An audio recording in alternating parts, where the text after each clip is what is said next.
नमस्कार, आपका स्वागत है रेवोल्यूशन स्टडी पॉइंट के यूट्यूब चैनल पर। और दोस्तों, ग्रामीण परिवेश में हम लोगों ने लेखपाल के दस्तावेज कंप्लीट कर लिए थे और आज हम लोग स्टार्ट करेंगे लोकल सेल्फ गवर्नमेंट। ठीक है, वो क्या होता है? स्थानीय स्वशासन। आपने पॉलिटी में पढ़ा होगा, लेकिन पॉलिटी से थोड़ा अलग यहाँ पे आपको पढ़ने को मिलेगा। ठीक है, इसमें क्या होगा? स्थानीय से पता चल रहा है स्थानीय स्वशासन क्या चाहिए भाई। स्थान जो लोकल सेल्फ नाम आ रहा है, तो लोकल गांव से संबंधित यानी निचले स्तर का जो स्वशासन है उसके बारे में हम लोग देखेंगे। अब बेसिकली होता क्या है भाई स्थानीय स्वशासन? देखो, एक बात समझो, जो गांव में लोग रह रहे हैं, ठीक है, उनको लोकतांत्रिक के मामले में खुद ही यानी स्वयं अपने प्रॉब्लमों को हल करने के लिए सक्षम बनाया जाएगा इसमें। ठीक है, वही क्या होता है, इसे ही तो विकेंद्रीकरण कहते हैं भाई। जैसे परिभाषा इसकी आ जाए, विकेंद्रीकरण क्या चीज़ है, तो आप क्या लिखोगे? या स्थानीय स्वशासन क्या है? देखो, स्थानीय स्वशासन से तात्पर्य शासन की उस प्रणाली से है। क्या है? शासन की उस प्रणाली से है जिसमें निचले स्तर पर लोगों को भागीदार बनाकर लोकतांत्रिक विकेंद्रीकरण को सुनिश्चित किया जाता है। ठीक है, तथा लोगों को अपनी समस्याएं स्वयं हल करने के लिए सक्षम बनाया जाता है। आप समझ गए भाई। ठीक है, जो लोग हैं लोकल के यानी गांव ग्रामीण लोग हैं, उनको स्वयं सक्षम बनाने के लिए ये स्थानीय स्वशासन चलाया जाता है। ठीक है, अब इसके बारे में आगे जैसे ही पढ़ते रहेंगे, आपने एक शब्द और सुना होगा, केंद्रीकरण, विकेंद्रीकरण। ये दोनों शब्द सुने होंगे, इनके बारे में भी हम लोग चर्चा करेंगे क्या होता है। ठीक, तो पहले स्टार्ट कर दो हम लोग। हाँ, PDF मिलेगी, वो आप डाउनलोड कर लेना भाई। चलो हेडिंग बना लो पहले तो, स्थानीय स्वशासन। स्थानीय स्वशासन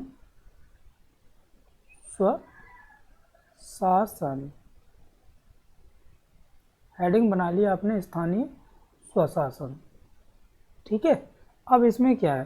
देखो, अभी क्या बताया भाई, अभी जो बताया वो आप एक बार लिख लो, फिर आगे चलते हैं हम लोग। देखो, स्थानीय स्वशासन से तात्पर्य शासन की उस प्रणाली से है। स्थानीय स्वशासन से तात्पर्य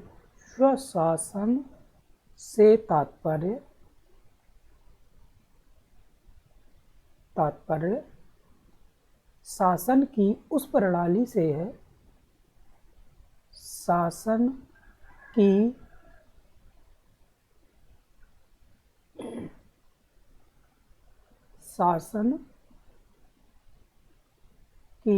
उस प्रणाली से है। उस प्रणाली से है। कौन सी प्रणाली? अभी बताते हैं कौन सी प्रणाली है, जिसमें निचले स्तर पर लोगों को भागीदार बनाकर, जिसमें निचले स्तर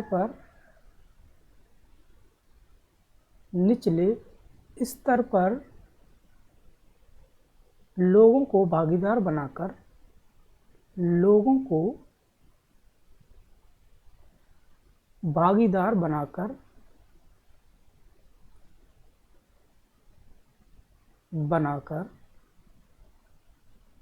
लोकतांत्रिक विकेंद्रीकरण को सुनिश्चित किया जाता है। ठीक है, लोकतांत्रिक विकेंद्रीकरण को सुनिश्चित किया जाता है। विकेंद्रीकरण को सुनिश्चित किया जाता है भाई।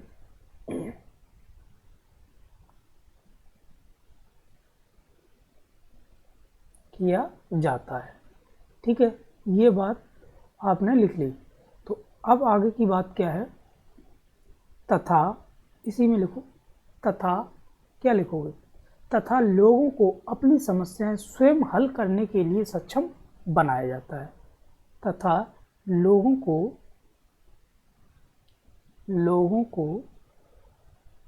स्वयं अपनी समस्याओं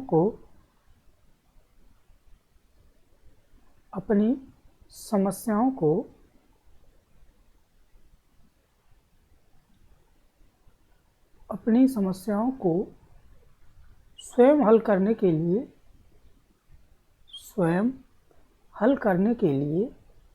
ठीक है, हल करने के लिए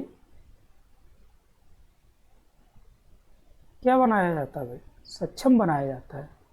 ठीक है, सक्षम बनाया जाता है। तो आपने स्थानीय स्वशासन की परिभाषा जान ली। अब भाई एक शब्द आया यहाँ पे, क्या? यहाँ आया आपके सामने विकेंद्रीकरण। ये क्या चीज़ है भाई? देखो, विकेंद्रीकरण की बात करें हम लोग तो हेडिंग बना लो विकेंद्रीकरण। विकेंद्रीकरण, देखो विकेंद्रीकरण को हम लोग कैसे जानेंगे? किसी की क्षेत्र विशेष में निवास करने वाले लोग ही जो अपने ही लोगों के द्वारा शासन में हिस्सा लेते हैं, वही तो विकेंद्रीकरण है भाई। उसे ही हम लोग विकेंद्रीकरण कहते हैं। ठीक है, जो स्वयं ही शासन बनाए और खुद ही वो हिस्सा ले लोकल के बारे में। ठीक, तो लिख लो भाई, क्या लिखोगे? किसी, पॉइंट बना के लिख लो, किसी की क्षेत्र विशेष में निवास करने वाले लोग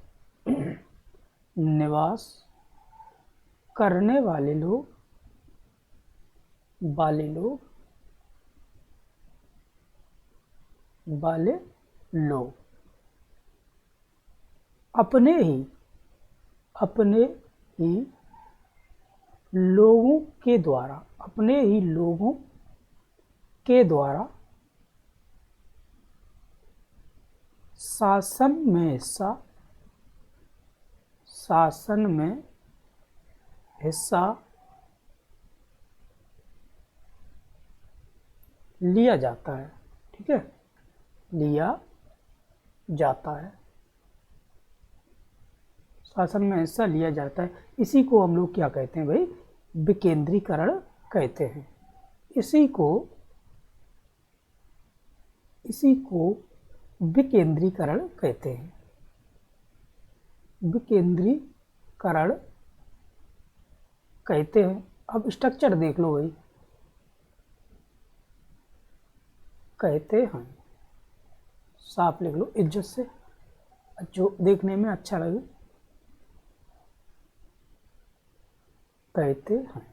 ठीक है, देखो ये आपने समझ ली, किसी की क्षेत्र विशेष में निवास करने वाले लोग ही जो अपने खुद के जो साथ रहते हैं, मतलब गांव में रहते हैं, वो ही स्वयं शासन बना के हिस्सा, जैसे ग्राम प्रधान होता है भाई, तो वो क्या है? गांव का ही एक सदस्य है, उसको ही एक शासन द्वारा हिस्सा लेके उसको चयनित करके गांव में प्रधान बनाया जाता है। ठीक है, वही है विकेंद्रीकरण नीचे के स्तर से। ठीक, अब देख लो, हेडिंग बनाओ, हेडिंग नहीं, अब केंद्रीकरण और विकेंद्रीकरण की बात कही थी, वो देख लो भाई।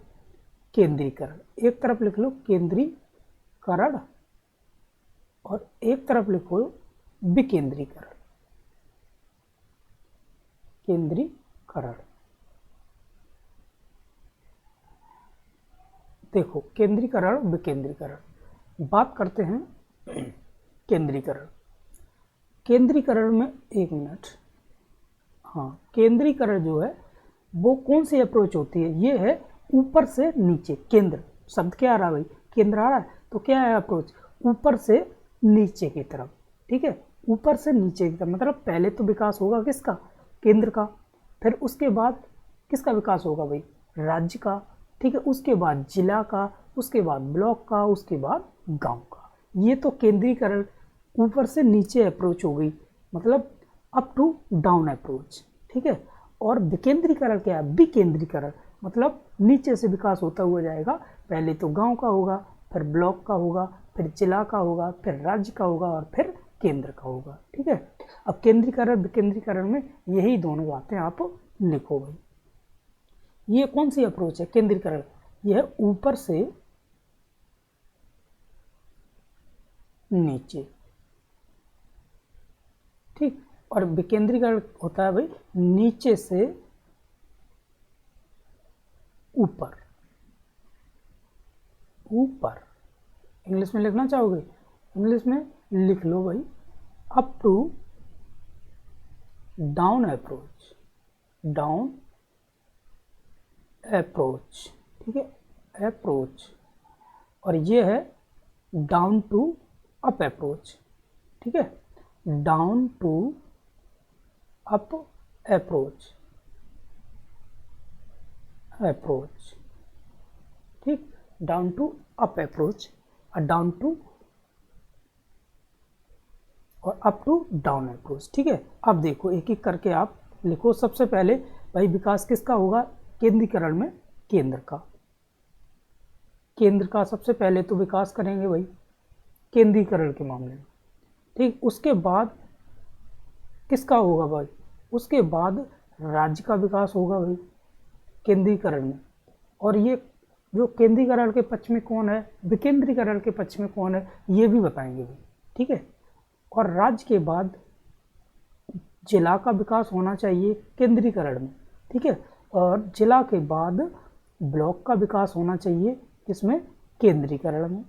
और ब्लॉक के बाद लास्ट में किसका विकास होना चाहिए भाई? गांव का।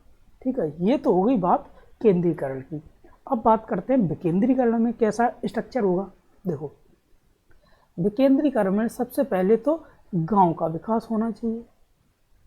ठीक, गांव नीचे ही है तो नीचे है। अब भाई उसके बाद किसका विकास? ब्लॉक का विकास होना चाहिए। ये गांधी जी के सिद्धांत पर है, ब्लॉक का विकास होना चाहिए। उसके बाद जिला का विकास होना चाहिए। ठीक है, और जिला के बाद किसी राज्य का, और राज्य के बाद भाई सबसे लास्ट में किसका? केंद्र का।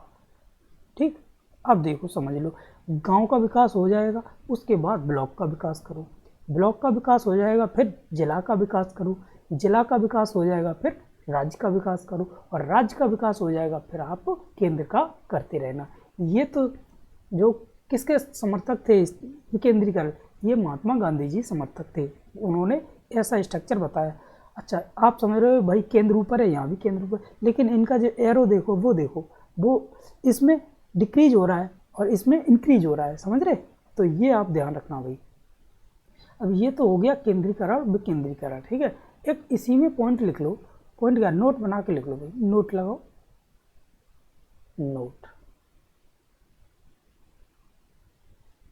नोट लगा के आप लिखोगे विकेंद्रीकरण के व्यवस्था के समर्थक कौन है।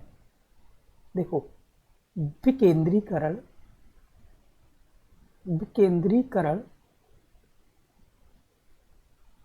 के व्यवस्था के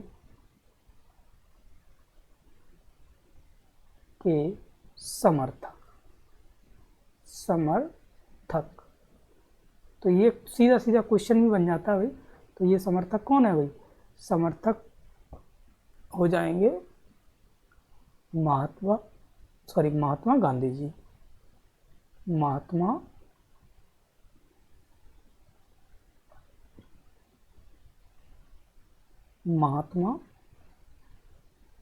गांधी।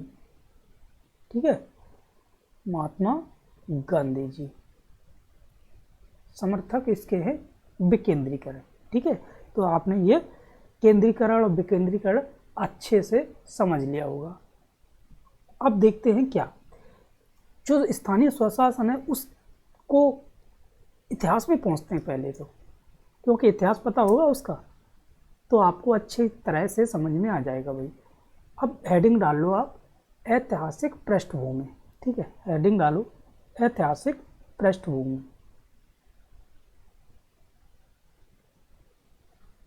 ऐतिहासिक पृष्ठभूमि।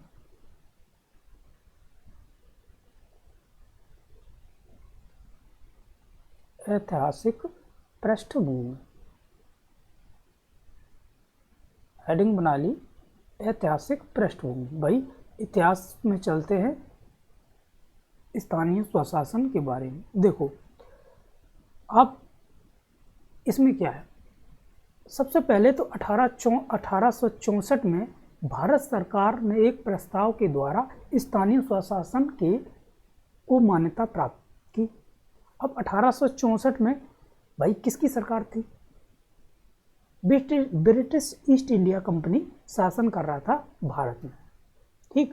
तो 1864 में ही एक प्रस्ताव के द्वारा स्थानीय स्वशासन को मान्यता मिली गई, ठीक है। और सर्वप्रथम शुरुआत कहाँ से हुई भाई? तो सर्वप्रथम शुरुआत हुई मद्रास।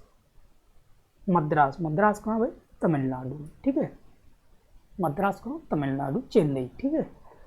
तो आप ये समझ गए। अब 1864 के बाद क्या हुआ?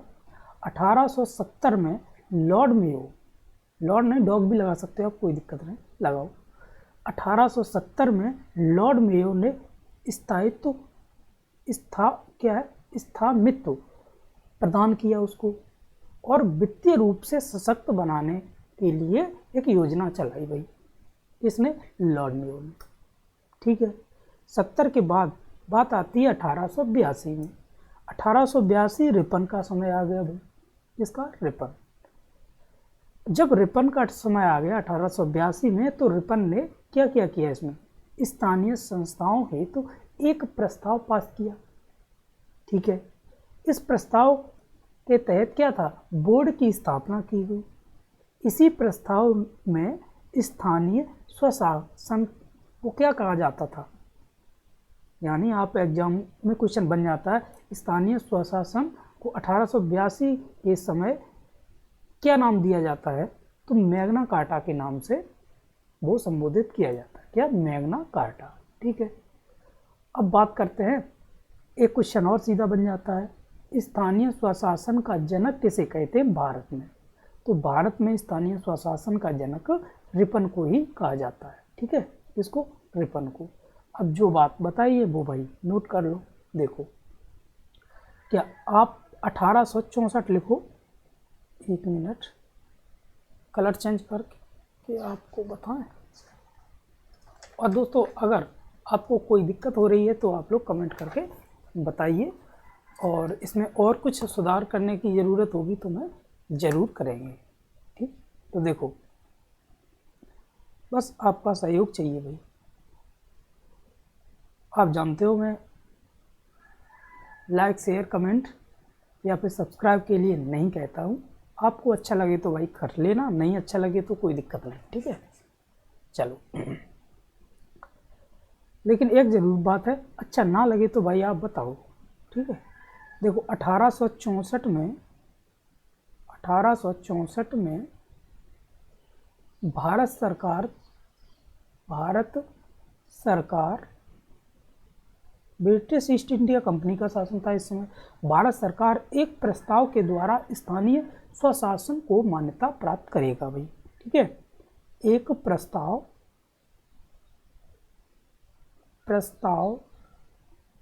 के द्वारा स्थानीय स्वशासन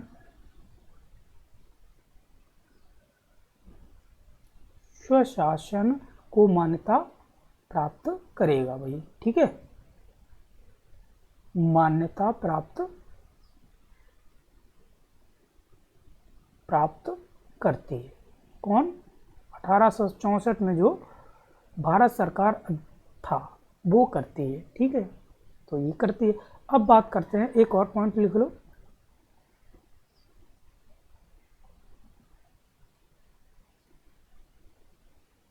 अब बात करते हैं हम लोग, सर्वप्रथम शुरुआत कहाँ हुई भाई? कहाँ बताया? बताओ भाई। मद्रास। कहाँ? मद्रास, तमिलनाडु में, ठीक है। मद्रास सर्वप्रथम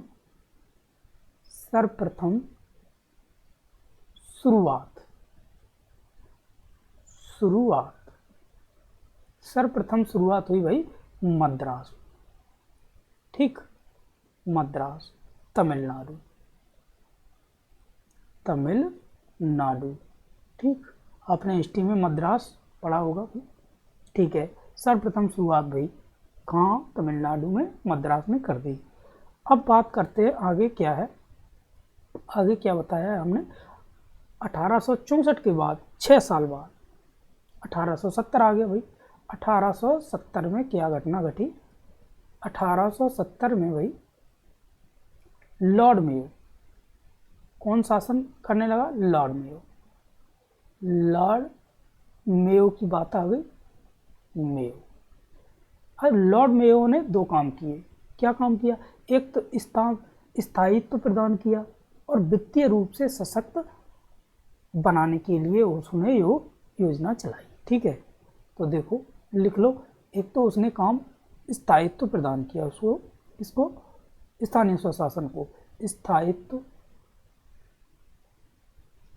प्रदान किया भाई, और वित्तीय रूप से सशक्त, ये वाला सा और ये वाला सा सशक्त बने, ये उसने कहा। अब भाई ये घोषणा तो कर दी उसने, सशक्त बने और ये है वो है, कोई दिक्कत नहीं। बात आ गई भाई 1882, बात आ गई 1882 में भाई रिपन ने क्या किया, रिपन ने भाई योजना चलाई, अच्छी योजना चलाई। देखो एक तो उसने कहा स्थानीय संस्थाओं हेतु एक प्रस्ताव पास किया जाएगा, ठीक है भाई। स्थानीय संस्थाओं हेतु, स्थानीय संस्थाओं है, ठीक है, स्थानीय संस्थाओं हेतु एक प्रस्ताव पास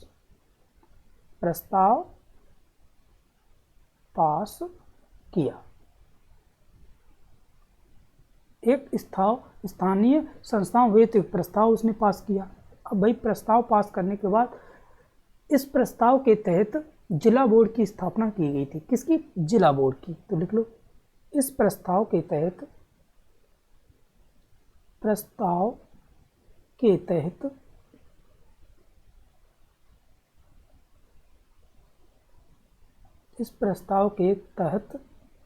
जिला बोर्ड की स्थापना की गई, जिला बोर्ड की स्थापना की गई, ठीक है, की गई, ठीक है भाई। जिला बोर्ड की स्थापना कर दी उसने। और क्या किया, और इसने इसी प्रस्ताव, जिला बोर्ड वाला बता रहे, इसी प्रस्ताव को स्थानीय स्वशासन को हम लोग क्या कहते हैं, मैग्ना कार्टा कहते हैं भाई। चलो, इसी प्रस्ताव को स्थानीय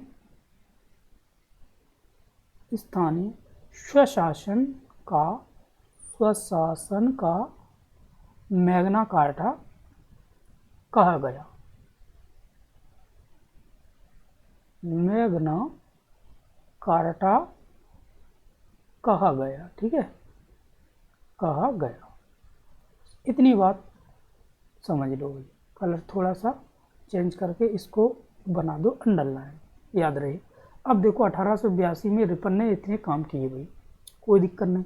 अब एक क्वेश्चन आ जाता है सीधा रिपन से ही, आप लिखो नोट लगा के, एक मिनट, नोट लगा के बनाओ क्या, नोट लगा के लिखो, रिपन को भारत में स्थानीय स्वशासन का जनक कहा जाता है। रिपन को भारत में स्थानीय स्वशासन का जनक कहा जाता है। ठीक है, स्थानीय स्वशासन का जनक किसे कहा जाता है भाई? रिपन को। आप ये बात समझ गए। चलो आगे बढ़ते हैं। आगे क्या है पॉइंट, देखो आगे बात करते हैं। अब देखो 1864 में क्या घटना हुई वो आपने देख ली, 1870 में वो भी आपने देख ली, 1882 में वो भी रिपन के समय।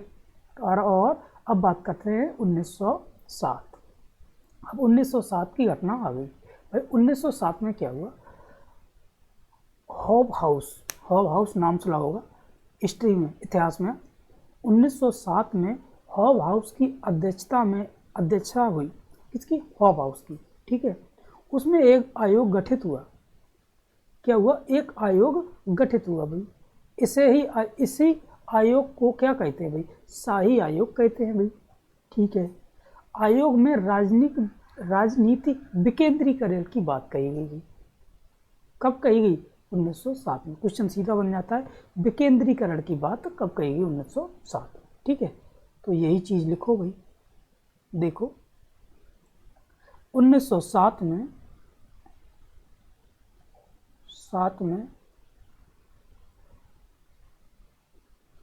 हॉब हाउस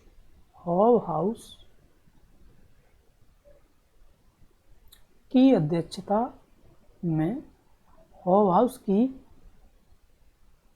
अध्यक्षता में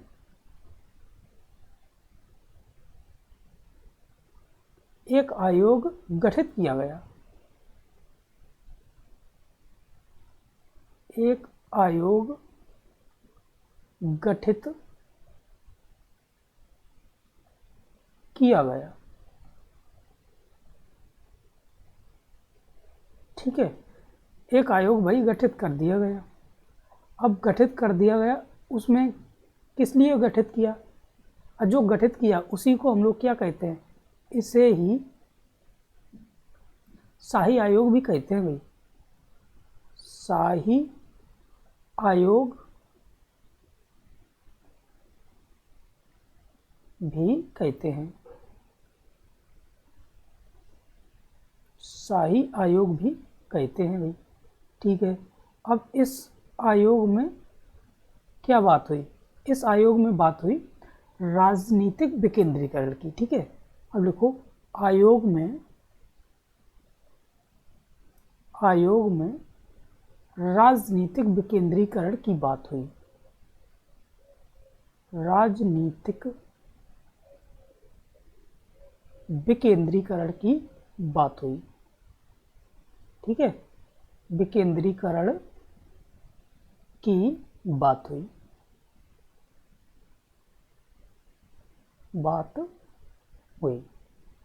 ठीक है, और जब बात हुई विकेंद्रीकरण की इसमें, तो भाई बात हो गई। अब वो विकेंद्रीकरण पास होगा या नहीं होगा वो बात की बात है भाई। ठीक है, अब बात आ जाती है 1919 की। 1919 के भारत शासन अधिनियम में हस्तांतरण विषय और आरक्षण विषय उसमें शामिल किए गए। तो 1919 के भारत शासन अधिनियम में इसमें क्या होता है भाई? देखो हेडिंग बना लो, हेडिंग नहीं पॉइंट लिख लो भाई। देखो 1919 के भारत शासन अधिनियम में लिखो 1919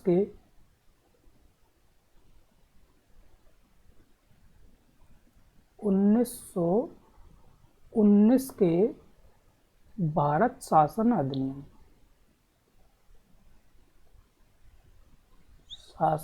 अधिनियम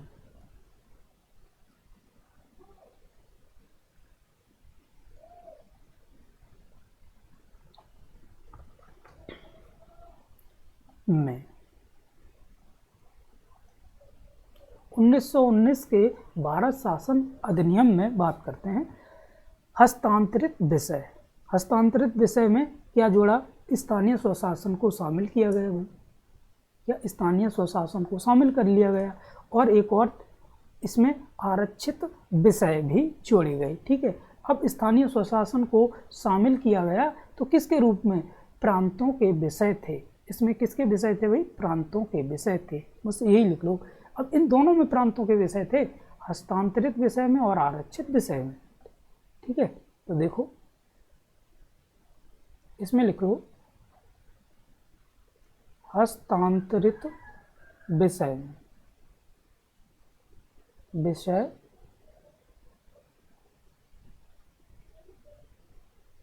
नहीं, हस्तांतरित विषय में स्थानीय स्वशासन, स्थानीय स्वशासन को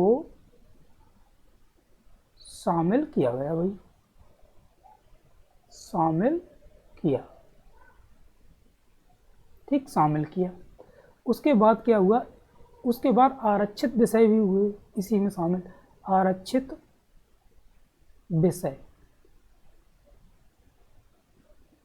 ठीक, आरक्षित विषय। अब बात करते हैं, आरक्षित विषय तो हो गए, इन दोनों का जो मिक्सअप है वो प्रांतों के विषय थे, इन दोनों में प्रांतों के विषय थे, किसके, प्रांतों के विषय। अब प्रांतों के विषय क्या थे ये भी सब बताएंगे भाई, बस धैर्य बना रहो, प्रांतों के विषय। ठीक है, अब ये तो बात हो गई हमारी 1919 की। अब बात आ जाती है 1935 के भारत शासन अधिनियम में। लिखो 1935 के भारत शासन अधिनियम, 1935 के भारत शासन अधिनियम, भारत शासन अधिनियम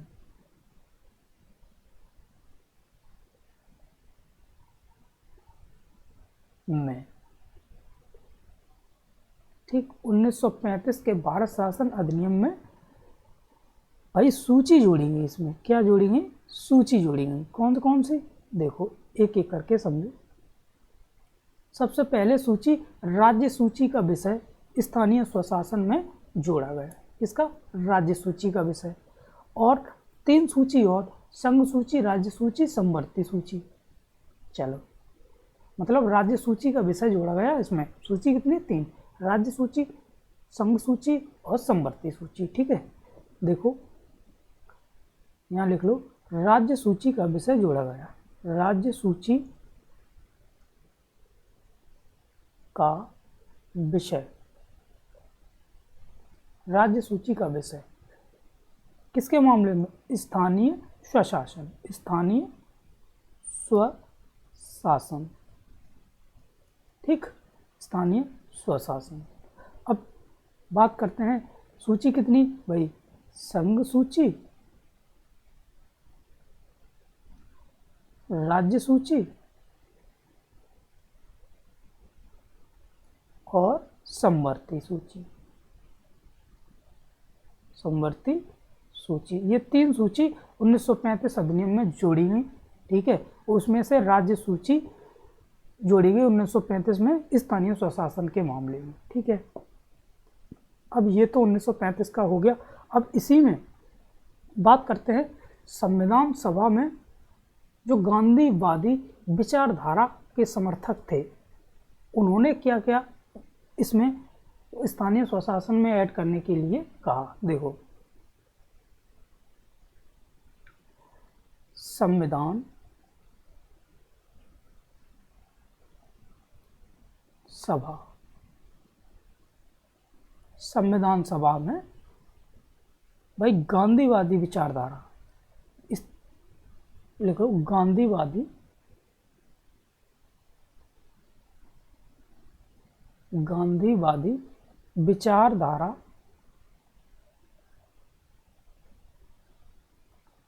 धारा के समर्थक, गांधीवादी विचारधारा के समर्थक कौन थे भाई, ये आप देख लो, श्री मन्ना नारायण श्री मन्नारायण अग्रवाल। अग्रवाल कौन थे? ये गांधीवादी विचारधारा के समर्थक थे भाई। ठीक है, इन्होंने क्या कहा? इन्होंने कहा पंचायतों की स्थापना की जाए, पंचायतों की स्थापना की जाए, अर्थात पंचायतों की स्थापना यानी लोकतांत्रिक विकेंद्रीकरण होना चाहिए। वही बात है भाई, गांधीवादी समर्थक थे वो यही बात कहेंगे, विकेंद्रीकरण। और गांधी जी भी किसके समर्थक थे? विकेंद्रीकरण, लोकतांत्रिक विकेंद्रीकरण की। तो बस मन्नारायण अग्रवाल ने क्या कहा? पंचायतों की स्थापना होनी चाहिए भाई। लिख लो, पंचायतों की स्थापना, पंचायतों की स्थापना हो, पंचायतों की स्थापना हो। इससे मतलब क्या है भाई? अर्थात इनडायरेक्ट रूप में इन्होंने भी कह दिया भाई, लोकतांत्रिक पंचायतों की स्थापना होगी तो भाई क्या है? विकेंद्रीकरण की है। तो ये हो गया लोकतांत्रिक विकेंद्रीकरण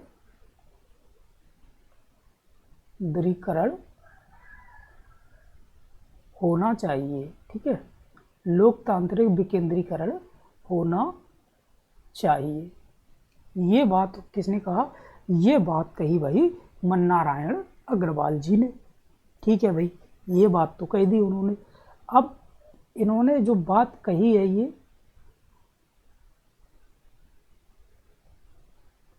तो ये किस बेस पे कही? मतलब बेस तो जो होगा उनका होगा ही। देखो, ये बात जो कही गई है वो रखी कहाँ गई? जो बात कही गई है वो रखी कहाँ गई? किसके अंतर्गत जोड़ी गई? संविधान में। संविधान में जो पंचायतों की स्थापना हो, लोकतांत्रिक विकेंद्रीकरण होना चाहिए, ये किसके अंतर्गत संविधान में जोड़ी गई बात? तो ये डीपीएसपी आपने किस में पढ़ा था? आपने पॉलिटी में पढ़ा होगा, राज्य के नीति निर्देशक तत्व।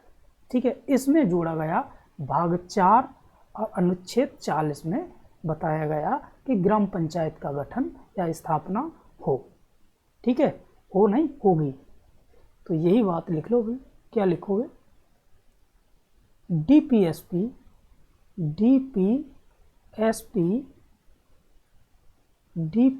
के अंतर्गत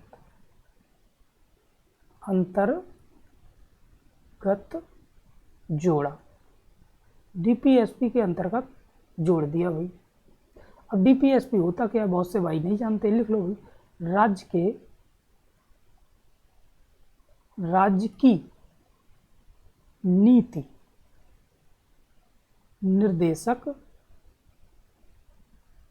राज्य की नीति निर्देशक तत्व।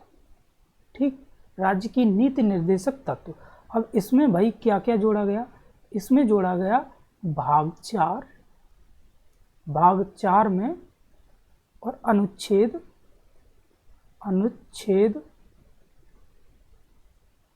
40 में क्या बताया गया भाई? ग्राम पंचायत की स्थापना, ग्राम पंचायत की स्थापना।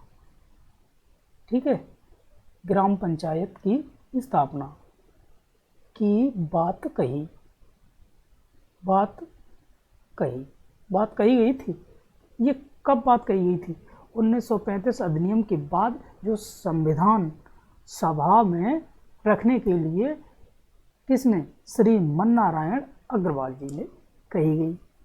ठीक है, कही थी भाई। अब कही थी, अब वो शामिल होगी या नहीं होगी वो आगे पता चलता रहेगा आपको। देखो, अब ये तो बात हो गई आपकी संविधान। अब सीधा क्वेश्चन बन जाता है। क्या बन जाता है भाई? किस अनुच्छेद में ग्राम पंचायत की स्थापना का वर्णन है? तो अनुच्छेद 40 भाग 4 में। ठीक है, अब बात करते हैं आगे। क्या भारत सरकार ने लोकतांत्रिक विकेंद्रीकरण के लिए एक सामुदायिक विकास कार्यक्रम की शुरुआत की। ठीक है, विकास कार्यक्रम की शुरुआत की। भाई साहब क्लास हमें लगता है ज़्यादा लंबी हो रही है भाई, तो कोई दिक्कत नहीं, यहीं समाप्त कर दो भाई, कल यहीं से स्टार्ट कर लेंगे हम लोग। और इसके बाद हम लोग कल ही क्या पढ़ेंगे, जो समितियां गठित हुई थी, जैसे बलवंत राय मेहता, अशोक मेहता, ठीक है, ये सभी समितियां हम लोग कल ही देख लेंगे। तो यहीं बिता लेते हैं भाई, क्योंकि ज़्यादा लेंथी क्लास हो जाएगी तो आपका डाटा भी ज़्यादा कंज्यूम होगा भाई। ठीक, तो बिता लेते हैं, आप लोगों को PDF मिलेगी, वो डाउनलोड कर लीजिएगा। ठीक, जय हिंद, जय भारत।